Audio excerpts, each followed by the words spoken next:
Hello, my name is J.S. Sharma, and I am a senior from the Science and Engineering Magnet in Dallas, Texas.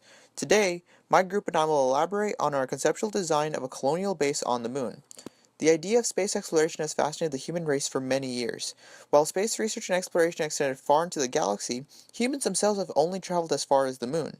Despite the immense amount of knowledge and technology developed by man, humans have barely scratched the surface of the vast expanses of even just our galaxy. However, in the future it may become necessary, and even vital, for humans to travel farther and farther into space and perhaps even to colonize other parts of our solar system and beyond.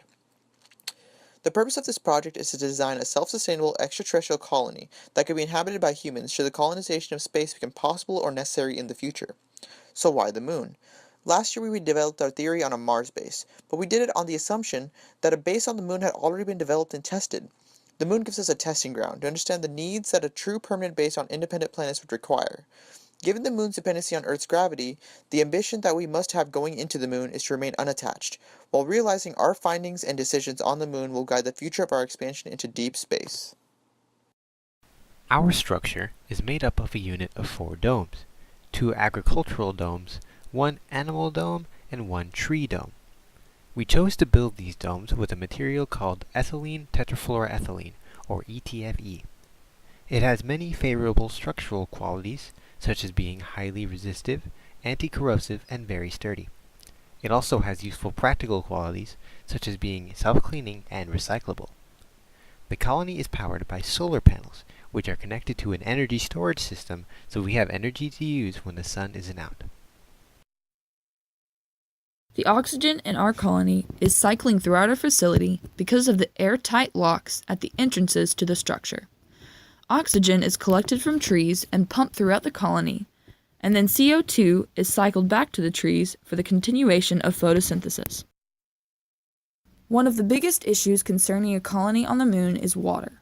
Although drinking water requirements for humans is less in space, it is still of vital importance for not only drinking, but farming and animals as well.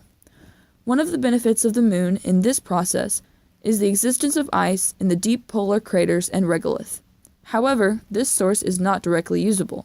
For this reason, we propose in our colony to use the Sabatier reaction, a process that converts hydrogen and carbon dioxide at high temperatures and in the presence of a catalyst to create methane and water. For our hydrogen source, we can both use the ice from the poles separated into oxygen and hydrogen through electrolysis, and the recycling of methane through pyrolysis to make the process sustainable. This leads us to the air supply system. Oxygen from the electrolysis reaction could be used to resupply the air to the colony, and the CO2 waste from animals and humans could go back into the reaction. Plants also provide a good source of O2. Next, we dealt with the issue of waste. First of all, conservation is of number 1 importance. Through a very small use of water and a recycling process, we can preserve the water and nutrients we have. Any liquid waste can be sent through a system called the WRS, Waste Recycling System, currently in use at the International Space Station. Solid waste will be recycled at our waste treatment plant and either used for fertilizer for the crops or assimilated back into the use of the colony in new forms. After clean drinking water, our next concern is getting enough nutrients for the colonists. It takes less energy to produce a plant-based diet than a meat-heavy one, so a plant-based diet is more sustainable. We have 4 above-ground domes, each housing a farm and powered by a segment of solar panels. A crucial aspect of every human-inhabited environment is the space in which people live.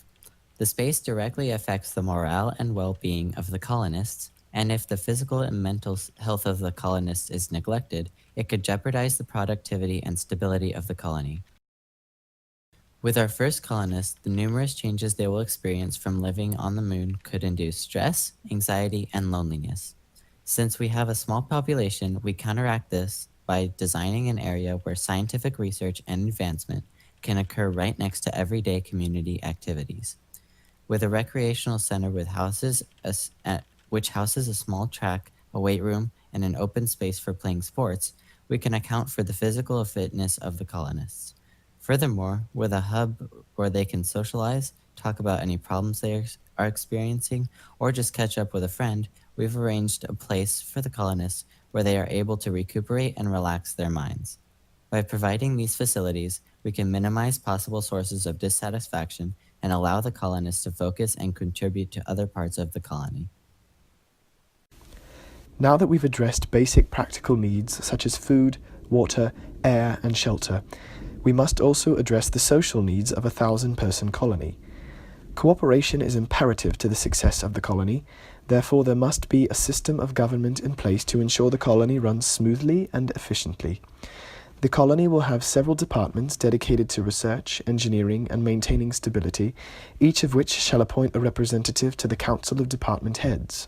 This council will be responsible for resolving conflict, maintaining order and stability, and making important decisions for the colony concerning goals, methods, and policy.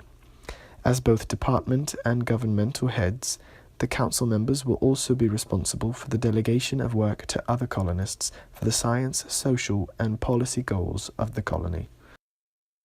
After discussing the needs of a colony, and even furthering our concept to societal factors, there may be a low priority level for anything else. However, the future is perhaps the most exciting part of this colony, as the future is the reason this colony is so significant.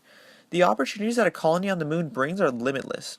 So many questions about space that we were unable to answer on Earth will be answered, such as how the environment is affected on other planets due to their different atmospheric pressures and different periods of revolution around the sun. Also, it will give us much more information on how the new environment around humans will affect their metabolisms and body shape.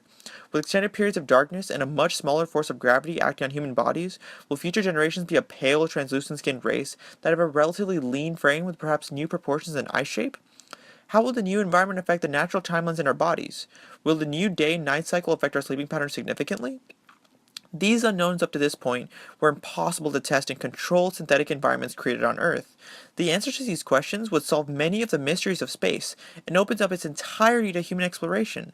With this not being a mere settlement where people live out their lives, it allows for preparations for an increasingly more rich society and unique culture. The research undertaken in this science-based colony paves the way for increasing diversity among the colonists, transforming this colony into a civilization.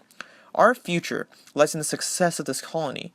Our overuse of Earth's resources are giving us a limited amount of time left on our mother planet. The time to adapt to other planets and utilize all of the knowledge of the past millennia to take advantage of available resources has arrived. The need to move on starts with humanity's first interstellar colony on the moon. The knowledge we gain here on the moon will guide us not towards only our first permanent base on Mars, but the future and the rest of our galaxy and beyond. Thank you, we are the SEM team.